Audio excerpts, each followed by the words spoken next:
Selanjutnya dari Aisyah Dian. Ada Aisyah Dian?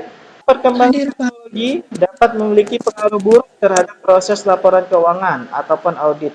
Oke, kalau dampak buruk kemungkinan terjadi mungkin ada ya, Putri, tapi sejauh ini tidak ada. Penggunaan teknologi itu mempermudah proses semuanya. Proses penyusunan laporan keuangan ya. Contohnya nih gini. Contohnya begini, Aisyah.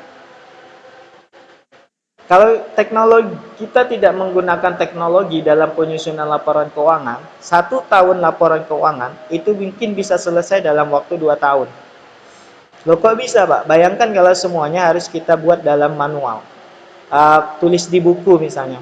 Kita jurnal dulu di buku hutang itu, zaman kalian SMA kan? Pakai buku hutang dulu kan yang besar itu. Nah, coba bayangin dari jurnal. Katakan ada 100.000 transaksi. Mau kapan selesai jurnalnya itu? Terus udah jurnal dijadikan lagi buku besar, dijadikan lagi neraca saldo, dijadikan lagi kertas kerja, jurnal penyesuaian, baru jadi laporan keuangan, lah baru di neraca, LPE, arus kas, sama catatannya. Kalau pakai tulis tangan kayak gitu, 1 tahun laporan keuangan mungkin baru selesai dalam waktu 2 tahun. Tapi dengan penggunaan teknologi, 1 tahun laporan keuangan hanya bisa selesai dalam sepersekian detik.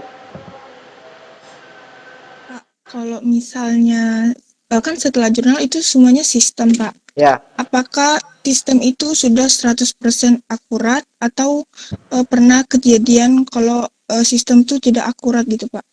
oke. Sistem itu kan hanya bekerja sesuai perintah. Artinya maksudnya apa, Pak? Ketika kita salah menjurnal atau salah menentukan akun, maka sistem itu juga salah. Makanya manusia ini tidak boleh hilang. Pak, jadi kemampuan apa yang harus kita punya?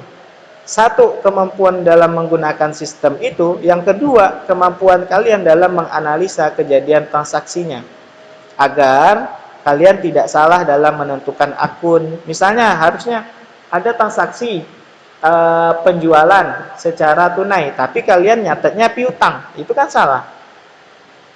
Kalian catat di piutang. Sistem nggak bisa koreksi itu. Sistem mencatat sesuai yang kalian tentukan.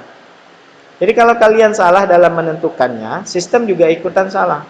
Oke, ini pertanyaan dari Amir, walaupun sama ya, mirip dengan yang tadi pertanyaan yang di atas. Apakah ada kemungkinan teknologi akan mengambil alih kerjaan manusia? Itu sangat mungkin terjadi. Jika demikian, bagaimana tanggapan Bapak untuk hal tersebut? Ketika pekerjaannya seharusnya untuk membantu manusia, malah merugikan manusia yang ketinggalan zaman. Oh. Makanya tadi jawaban saya. Sebagai alumni akuntansi, kalian harus punya dua itu. Kalian mampu dan kalian mau. Karena perkembangan teknologi ini tidak bisa kita tolak atau tidak bisa kita batasi. Ke depan saya yakin ya, saya sangat yakin. Penggunaan manusia itu semakin sedikit. Jadi satu manusia, ini feeling saya ya, bisa akan mengoperasikan misalnya 100 sistem robotik misalnya. Jadi ya hanya perlu satu manusia aja. Atau mungkin nanti sistem itu akan semakin ribet, teknologi itu akan semakin ribet dan semakin berkembang. Dan karenanya dituntut hanya orang-orang yang mampu dan bisa untuk mengoperasikannya. Makanya saya tadi kasih pilihan, tidak kasih pilihan, tapi kalian wajib untuk mampu dan bisa. Tapi itu Mir. Ada lagi Mir?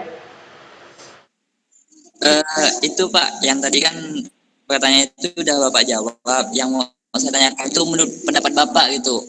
Misal teknologi itu udah mengambil alih kepada manusia yang ketinggalan zaman itu Pak. Kan sekarang udah mau 5.0 gitu Pak. Jadi menurut Bapak itu gimana sih tanggapan Bapak dengan kondisi negara Indonesia yang seperti ini dan kondisi yang teknologi akan menguasai era di apa ya kerja manusia gitu Pak. Kan kalau berbicara menyeimbangi menyetarai itu tuh susah gitu Pak dengan pembelajaran yang rasanya itu dikekang dan mungkin Bapak tahu lah gimana di Indonesia sekarang gitu kan susah untuk mendapatkan kayak gini susah kayak gitu. Namun gimana lah menurut Bapak loh menurut pandangan Bapak sendiri lah gitu Pak. Oke,